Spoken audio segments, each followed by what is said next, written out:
Oke, selamat siang anak-anak sekalian. Pada siang ini kita akan membicarakan tentang lingkup farmasi dan fungsi dari seorang farmasis. Ini merupakan gambaran bagi kalian bagaimana nantinya bidang yang akan kalian kerjakan pada saat kalian akan bekerja setelah lulus dari sekolah farmasi ini dan melanjutkan ke pendidikan apoteker. Setelah menjalankan pendidikan apoteker dan kalian akan bisa uh, bekerja di ruang lingkup farmasi yang kita akan bicarakan di ruang lingkup farmasi dan fungsi seorang farmasis. Ya, nah dari ruang lingkup ini kita akan memberikan gambaran beberapa uh, kegiatan yang mungkin bisa kalian kerjakan setelah lulus dari apoteker, terutama ya, karena di sini eh, seorang farmasi itu akan menjadi seorang apoteker biasanya ya. Oke, lingkup dan fungsi seorang farmasis itu bisa ini meliputi ada sekurangnya ya ada 6 bisa tapi bisa juga di luar ini. Tapi yang berkaitan dengan farmasi mungkin ada 6 ini. Pertama itu di bidang regulasi dan manajemen farmasi, manajemen obat. Ini kalau menyangkut dengan regulasi berarti menyangkut tentang perundang-undangan farmasi, tentang bagian bagaimana kita akan membicarakan tentang pengaturan dan peran dari farmasi secara nasional maupun secara eh, kedaerahan, di mana kita mengatur semua eh, tentang obat, bagaimana peredaran dan bagaimana uh, regulasinya tentang obat di suatu daerah mengacu kepada peraturan-peraturan yang ada dan undang-undang. Selain itu kita berbicara tentang farmasi komunitas. Ini farmasi komunitas itu berkaitan dengan pelayanan kesehatan di bidang farmasi, di mana di sini kita akan berorientasi kepada bagaimana kita bekerja di komunitas. Artinya komunitas di sini mungkin komunitas yang berkaitan dengan tenaga medis yang lainnya dan bagaimana kita berinteraksi dengan tenaga medis lainnya, atau kita bagaimana memberikan pelayanan kefarmasian terutama dalam penanganan resep misalkan, dan kita bekerja bisa di apotek ataupun di poliklinik. Di sini ketiga kita belajar tentang farmasi rumah sakit. Nah, kalau farmasi rumah sakit kita berarti bekerja di rumah sakit dan kita sebagai eh, seorang farmasis yang memberikan pelayanan di bidang kefarmasian, yaitu terutama bidang obat-obatan, di mana di sini di rumah sakit itu kita akan memberikan beberapa hal yang berkaitan dengan pelayanan kefarmasian, seperti mempersiapkan obat, mempersiapkan sediaan obat seperti sediaan obat, pencampuran obat atau compounding, dan nanti dispensing ke pasien-pasien sesuai dengan resep yang diberikan oleh seorang dokter. Karena di sini kita akan selalu berinteraksi dengan dokter. Dan selanjutnya kita akan berbicara tentang farmasi rumah sakit. Kalau bicara tentang farmasi, itu tadi yang farmasi rumah sakit, maaf. Selanjutnya ada tentang farmasi industri. Nah, di farmasi industri ini kita bekerja di industri farmasi. Kalau bekerja di industri farmasi kita berarti bekerja untuk berorientasi kepada produk obat atau sediaan farmasi. Nah, dari produk obat atau sediaan farmasi ini, dari orientasinya, maka kita akan berbicara tentang bagaimana membuat atau suatu sediaan farmasi yang aman, efektif, efisien, dan bermutu. Gitu ya. Itu yang kita lihat di sini. Dan di sini biasanya karena di industri farmasi, maka kita akan bekerja sama dengan semua apoteker atau farmasis yang ada di industri, dan orientasinya mungkin ke produk ya. Kelima, kita berbicara tentang aktivitas akademik. Nah, kalau aktivitas akademik atau pendidik, mungkin kita bisa berbicara. Dan di sini ada bisa saja kita bicara di sekolah. Kalau tingkat sekolahan, itu bisa juga kita di sini ada SMK. Di SMK kita mengenal dengan sekolah menengah kefarmasian atau yang dulu bilang SMF dan sekarang masuk SMK, di mana sekolah itu adalah sekolah menengah atas kejuruan yang berkaitan di bidang farmasi, ataupun nanti kalian bekerja di perguruan tinggi. Ya, kalau kalian bekerja di perguruan tinggi seperti saya ini, maka berkaitan dengan akademik. Dan utamanya mungkin kalau perguruan tinggi tentang pendidikan atau mengajar, tentang penelitian dan pengabdian masyarakat. Oke, terus selanjutnya kita tentang pelatihan tenaga kerja di fasilitas kesehatan. Nah, pelatihan tenaga kerja di fasilitas kesehatan ini mungkin bisa kita bekerja di tempat-tempat pelatihan ataupun di penelitian-penelitian ya, lembaga-lembaga penelitian seperti Eijkman ataupun seperti lembaga penelitian yang lainnya, yaitu kalau boleh saya bilang Batan, LIPI, ataupun di BPPT, dan itu kan sebuah lembaga penelitian yang berkaitan dengan fasilitas kesehatan ataupun kefarmasian. Nah, ini adalah bagian-bagian yang nantinya akan kalian kerjakan. Nah, untuk selanjutnya kita coba berbicara, misalkan kalian akan bekerja di pemerintahan, bekerja sebagai abdi negara dalam mengatur regulasi. Di sini kita mengatur regulasi dan manajemen dari obat. Nah, sebagai abdi negara di sini kalian akan bekerja berkaitan dengan beberapa hal dalam pengaturan obat yang beredar di masyarakat. Apa yang kalian akan kerjakan? Di antaranya di sini menentukan kebijakan atau perundang-undangan ataupun regulasi-regulasi tentang kesehatan dan obat. Nah, tentang kesehatan dan obat ini ada di, kita bisa akan bekerja di Kementerian Kesehatan, ya, di Direktorat Jenderal Farmasi dan Pelayanan Kefarmasian, itu kan bekerja tentang regulasi berkaitan dengan kesehatan dan obat, seluruh kebijakan yang berkaitan dengan obat dan penggunaan obat. Ini di sini dijelaskan ya. Ini kebijakan, peraturan-peraturan ataupun undang-undang yang berkaitan dengan obat dan penggunaan obat. Nah, akan diatur di sini, di mana ini biasanya di bawah Kementerian Kesehatan, di Direktorat Jenderal Pelayanan Kefarmasian, ya. Tuh.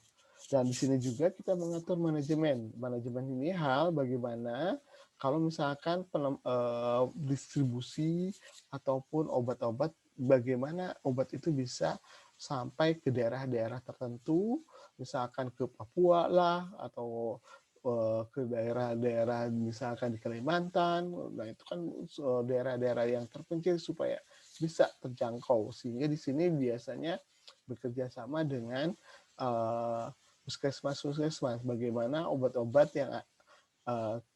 yang kita punya bisa sampai ke tempat itu, terutama adalah obat-obat esensial nasional ya.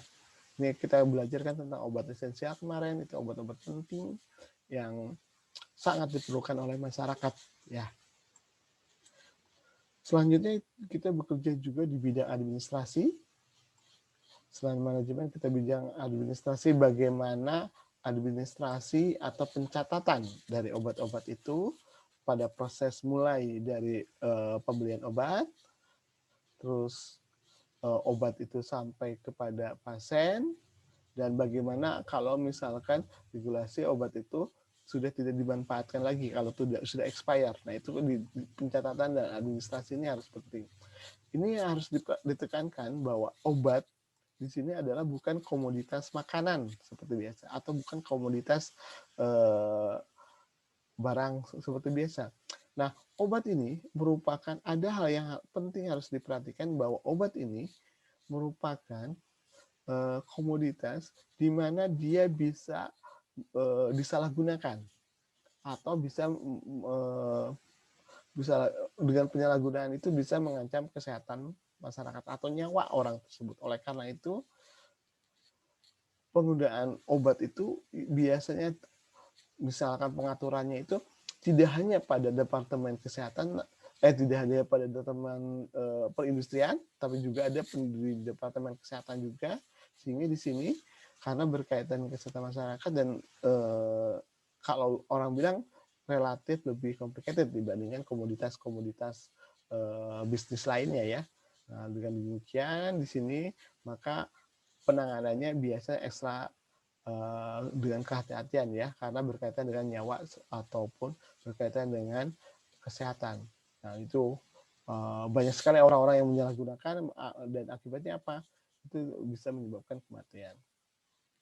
Selanjutnya kita berbicara tentang kebijakan bidang pendidikan. Nah, bidang pendidikan ini biasanya kalau misalkan pendidikan tinggi formal di bidang regulasi-regulasinya ini berkaitan kalau misalkan kita bekerja di Kementerian Pendidikan Kesehatan atau nanti bisa juga bekerja di Kementerian Riset dan Teknologi di bidang farmasi. Nah ini kan ini merupakan pendidikan tinggi formal. Nah itu, nah ini berkaitan dengan kebijakan bidang edukasi ini atau Kementerian Pendidikan salah satunya nantinya kan itu kan perguruan tinggi banyak sekali. Nah mungkin salah satu perguruan tinggi di bidang pendidikan kesehatan yaitu bidang farmasi. Nah itu ini juga berkaitan dengan pelatihan yang berkelanjutan ya, bagaimana continuing education yang namanya continuing education itu dibutuhkan sebagai regulatory, sebagai badan regulatory dan penegakan hukum. Nah ini mungkin berkaitan dengan bekerja sebagai abdi negara, di mana kalian bekerja misalkan di Badan POM, di BPOM ya. Nah bekerja di BPOM ini, kalau misalkan bekerja di BPOM ini itu berkaitan dengan aturan-aturan yang mengatur bagaimana obat itu bisa diizinkan untuk beredar, diatur bagaimana peredaran obat, mengatur bagaimana obat itu bisa diproduksi, bagaimana obat itu bisa dilayani oleh atau disampaikan kepada masyarakat. Nah, atau berkaitan dengan distribusi obat dan yang lainnya, inilah yang sangat penting bagi kita dan kita banyak sekali ini merupakan badan pengawasan obat dan makanan, regulatory badan pengawasan obat dan makanan ini itu semuanya adalah orang-orang yang berkaitan dengan obat. Nah ini kementerian ini merupakan kementerian yang sama atau sejajar dengan kementerian lainnya, itu disamakan ya, maksudnya tuh badan pengawasan obat dan makanan tuh selevel dengan kementerian ya, tapi di sini semuanya adalah apoteker yang bekerja untuk berkaitan dengan pelayanan dan regulasi tentang obat di masyarakat ya. Selanjutnya adalah kewenangan di bidang registrasi profesional. Ini kewenangan di bagian registrasi profesional, kita bekerja tentang hal-hal yang berkaitan dengan profesi. Nah, di sini kan kita punya asosiasi farmasi nasional yang disebut dengan IAI, Ikatan Apoteker Indonesia. Nah, IAI. Nah, ini kita berkaitan dengan IAI dan bekerja sama dengan ada yang namanya KFN, Komisi Farmasi Nasional. KFN. Nah, IAI dan KFN ini berkaitan dengan registrasi dan lisensi. Ya, registrasi dan lisensi ini itu yang menerangkan bagaimana kalau misalkan KFN itu berkaitan dengan registrasinya, bahwa seorang farmasis, seorang apoteker bisa dinyatakan setelah lulus apoteker itu didaftarkan sebagai profesi kesehatan. Dan selanjutnya mungkin bisa bekerja di bidang badan-badan internasional atau badan profesi internasional lainnya seperti di WHO, WHO misalkan, ataupun yang bekerja secara internasional yang berkaitan dengan kesehatan masyarakat, yaitu berkaitan dengan obat-obat di kesehatan masyarakat. Ini bidang pertama, peran dari seorang farmasis, pengendalian, regulasi, dan manajemen obat. Itu sangat penting seorang farmasis. Kedua, misalkan di bidang lainnya, yaitu bidang farmasi komunitas. Ya, ini bidang farmasi komunitas, terutama kalau misalkan di komunitas-komunitas kesehatan, seperti komunitas kesehatan itu misalkan di apotek di sini ya, bicara apotek atau puskesmas. Nah, di bidang apotek dan puskesmas, di mana kita berbicara kalau di apotek itu kita di komunitas kesehatan bisa bertemu dengan di puskesmas itu selain dengan dokter bisa juga dengan misalkan perawat dan yang lainnya. Ini kita berkaitan dengan memproses resep. Bagaimana kita memproses resep? Ya, dan di sini kan kita bicara bagaimana resep itu kan suatu perintah dari dokter secara tertulis untuk menyediakan sediaan farmasi.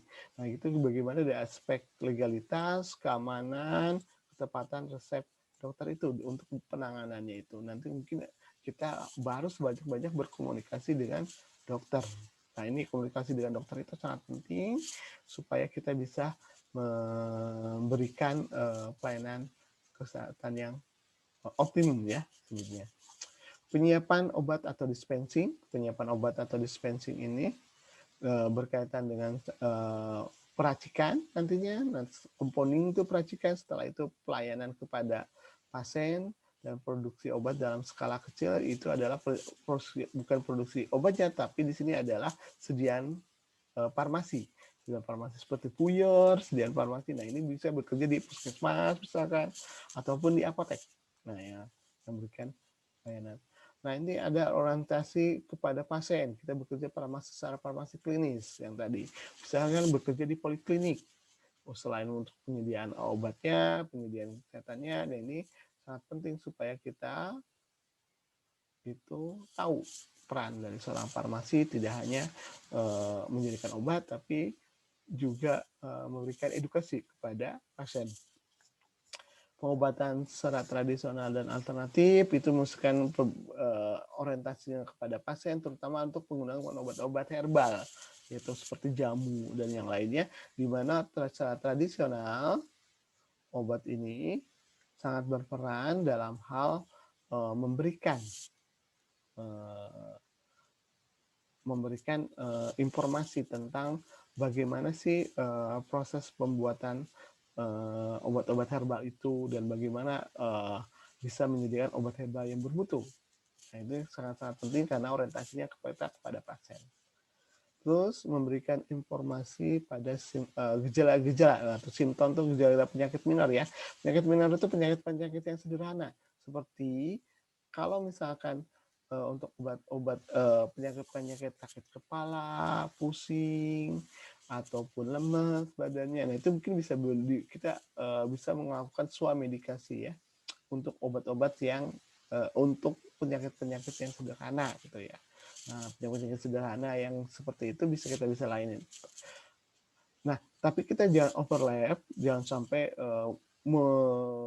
karena untuk diagnosa itu sebenarnya dokter. Nah, di sini kan hanya untuk obat-obat untuk penyakit-penyakit sederhana seperti penyakit pusing-pusing ataupun sakit kepala yang lain yang sangat sederhana, yang penyakit disebutnya penyakit minor, maka kita bisa melakukan proses swamedikasi.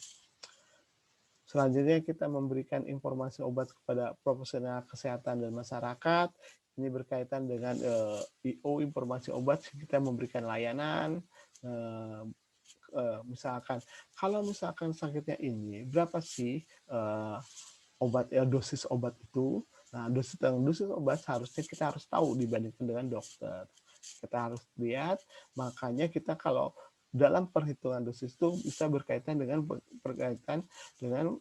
dosis itu kalau orang yang bobot badannya besar dan bobot badannya kecil itu berbeda. Itu berdasarkan bobot badan dan juga berdasarkan luas permukaan tubuh. Nah, itu sangat penting ya dilihat. Dan yang lainnya bisa berkaitan dengan promosi-promosi kesehatan. Di sini adalah promosi tentang bagaimana penyimpanan obat, misalkan, bagaimana pelayanan kefarmasian yang dilakukan, ataupun bagaimana obat itu aman untuk digunakan. Dan bagaimana misalkan lebih itu adalah penakaran. Penakaran obat, kalau misalkan obat menggunakan obat yang berbentuk cair, bagaimana sih cara baik itu obat itu dituangkan ke dalam sendoknya dan sampai batas mana gitu. Nah itu berkaitan dengan dosisnya. Itu adalah promosi kesehatan yang sederhana yang berkaitan dengan obat. Ini merupakan pendidikan ataupun farmasi ya, kerja farmasi di bidang kesehatan yang bekerja dengan komunitas kesehatan yang bisa bekerja sama dengan dokter seperti di puskesmas atau perawat gitu ya, ataupun di poliklinik, kita bekerja di poliklinik dan dalam hal untuk pengadaan obat-obatan. Makanya ini sangat penting untuk kita lihat. Oke, untuk video pertama ini kita cukupkan sampai di sini. Nanti kita lanjutkan di video yang kedua.